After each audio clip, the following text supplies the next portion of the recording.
having good gut health isn't going to stop you from getting COVID, but if you do get it, you're less likely to get severe symptoms. But the best part of that answer, by the way, was with the fact that you called me brilliant, because nobody's ever called me brilliant on this channel. So what are the signs of an unhealthy gut? Not a lot of people like to talk about. I'm certainly not saying you have to share, the type of poops you're having with everyone at the dinner table, but it offers so much important information. So are you telling us we should be looking at our poop? So gluten. Is gluten sensitivity being exaggerated? Does everything really have to be gluten-free? And does gluten-free mean healthy?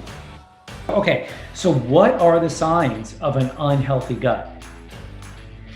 If only there was just a single test people can do. And I know there's many different commercial tests out there suggesting you send your poop sample away, they'll give you a result back and your life will be changed. And I certainly have had many clients come to me in clinic thinking that's the case, but unfortunately those commercial tests don't really give us the full picture.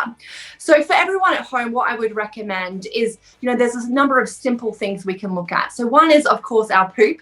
And it's something like we spoke about that not a lot of people like to talk about. And I'm certainly not saying you have to share, the type of poops you're having with everyone at the dinner table, but it offers so much important information. And we might go into this in terms of things like what your poop looks like, in terms of the consistency, the frequency, the color, etc. But then and then obviously other things like symptoms. So are you having bloating often? Are you having reflux and things like that? But I think a really important point, which a lot of people haven't quite discovered yet, is that just because you don't have gut symptoms, that doesn't mean you've got good gut health, because we know many other things impact our gut health. So things like, are we on a restrictive diet? Are we super stressed? Are we getting enough sleep, etc.? So actually for my book, I put together a 10-question assessment that gives people a scale at a 0 to 20 as to kind of get a bit of an idea of where their gut health currently stands. So I'll obviously share that link with your audience, and they can have a little go to see where their gut health might be at. Because like I said, symptoms are important, but it's not the only thing. So are you telling us we should be looking at our poop? I am indeed, I am. It's so informative. And, I work as a research fellow at King's College in London, and we prize poop in terms of it offers, a wealth of information as to what people's health, general health is actually like.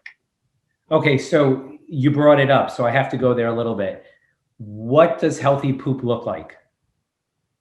Well, I do have one of my favorite assessments. You are probably very aware of it. For those who haven't heard of this Bristol stool chart, and again, we'll send a link in the notes.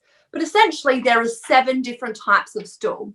So the type 1 is kind of like really hard Maltesers. That's kind of like constipation. Then you move down, and then you're at the bottom of it, you have 7, which is like a liquid diarrhea. So what we see as most healthy people have is a type 3, 4, or 5. So again, having a look at what that consistency kind of looks like. Now, the thing with this is I don't want people to start to freak out and go, oh my God, I have a type 6 last night because I had a curry. Your stool will change according to what you eat, but we're looking at what your normal is. So if you're outside a 3, 4, or 5, then it might be worth, having a chat to your GP or your dietitian just to find out what sorts of things could be going on, or whether it's, completely fine for you. How many bowel movements should we be having in a day? What's normal, and what's something that maybe we should be concerned about? Yeah, again, there is very much a range. So at the bottom end of the range is that you should be opening your bowels at least 3 times a week. So if you're opening your bowels less than 3 times a week, then again, it's worth doing something about it. So you're more towards the constipation side. And then the maximum is if you're opening your bowels any more than 3 times a day, then it's worth, again, having a chat to your GP. So there's quite a big range there. So anywhere between 3 times a day to 3 times a week is considered normal. If you're outside of that, then again, it's worth getting further investigation.